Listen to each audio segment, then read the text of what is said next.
absolue, où la délinquance s'est effondrée, où les gens se sont sentis en sécurité. Il y avait 35 000 forces de l'ordre qui étaient déployées chaque jour, 45 000 sur la cérémonie d'ouverture.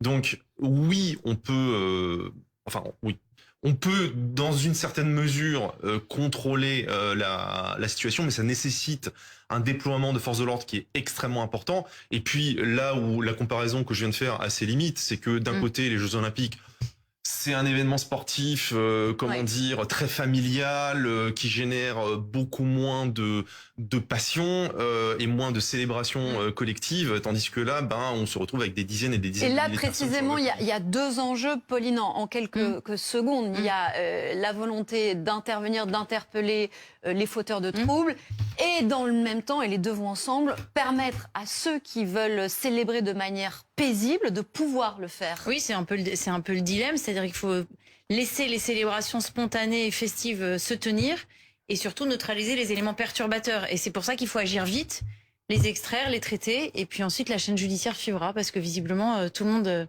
est préparé à recevoir, je crois qu'il y a plusieurs magistrats, et surtout il y a 3 jours de comparution immédiate, lundi, mardi, mercredi, au tribunal de Paris, en tout cas pour écouler les éventuels fauteurs de troubles. L'idée, c'est de suivre et de voir évidemment tout ce qu'il se passe ce soir dans la capitale. Et nous pouvons le faire notamment grâce à Dominique Tenza et Nicolas Pelletier qui sont sur la terrasse Publicis qui est en amont des Champs-Élysées. Rebonsoir messieurs.